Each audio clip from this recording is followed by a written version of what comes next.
Among the more intriguing names of the Week 5 waiver wire are two Broncos. We've talked about Marvin Mims a lot. We'll touch on a few intriguing trends from this week with him. But first, let's start with the guy that everybody's asking about, everybody's talking about. That's Jaleel McLaughlin. And I'm going to be, a lot of people, fool's gold, don't go all in on him. And I'm not saying go all in terms of blowing all the FAAB, but 20%, maybe even 25%.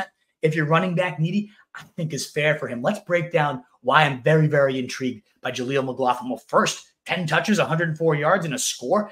Very impressive, very efficient. 72 on the ground, 32 through the air, and that receiving touchdown. He's got touchdowns now in 2 of his 4 weeks. And that's just carrying over from what we saw this preseason. He had a touchdown in every single game, 4 total scores on the preseason. In fact, among 64 running backs who had at least 15 carries, McLaughlin was #1 in Pro Football Focus's rushing grade. The kid tore it up. Undrafted free agent, smaller size, led to him not being a clear-cut top prospect, despite the fact that he had 8,166 yards on 1,250 carries and a whopping 79 touchdowns, the all-time leading rusher in NCAA history, despite, again, 5'8", 187, not the most athletic profile, but a guy that dominated 41.8% of his team's yards and touchdowns through college, 93rd percentile in that dominator metric.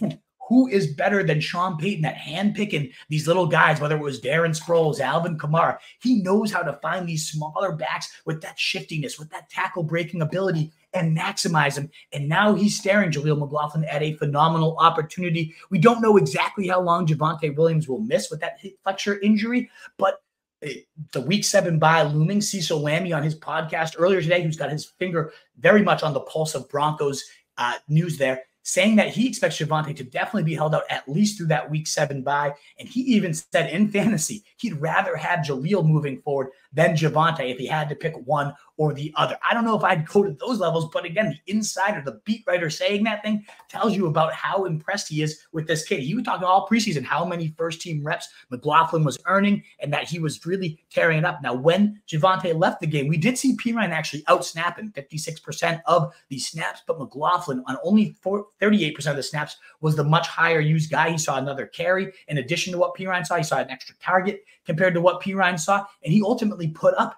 those 17 fantasy points on the day, the one that you definitely wanted from a production standpoint. And the snap thing makes sense. They're still getting McLaughlin's legs under him in pass protection, whereas Pirine, go to his Bengals sake, one of the best pass protectors in the league. It makes sense that Pirine will probably see more snaps moving forward and a good goal line guy himself, but we see McLaughlin getting those inside the 10 touches and making the most with it. So given that the beat writers want this guy over Javonte right now, and Javonte just hasn't really looked like himself, he was not the one that has handpicked by Sean Payton, and nobody maximizes a talent like this more than Sean Payton does.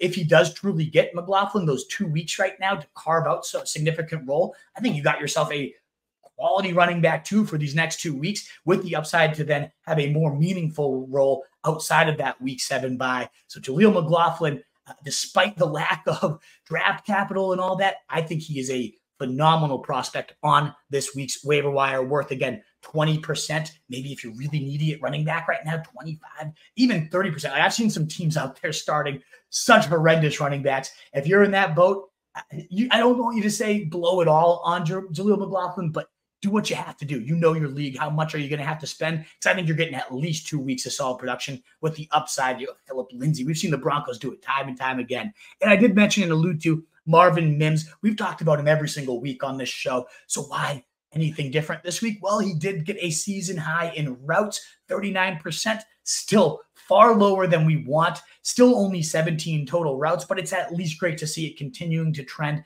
in that upward direction. As usual, went in there, Marvin Mims made big plays, 48 yards, did not score a touchdown this week, but he still now has 8 of the 10 longest yardage plays, despite only being about a 25% time player for the Broncos right now. And you got to think, yes, I get it. You can't probably trust him yet until we see at least 50% of the routes.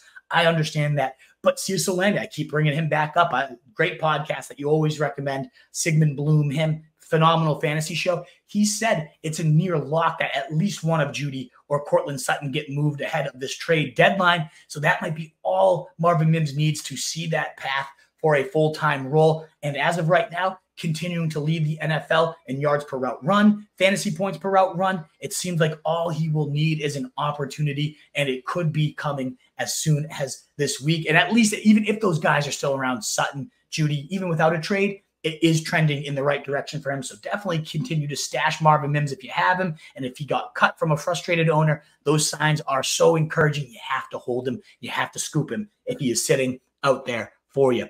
What is up, you fantasy wolf? Thanks so much for tuning in. If you haven't already, share your thoughts in the comments, check out some more videos, and join the newest Wolfpack by subscribing below.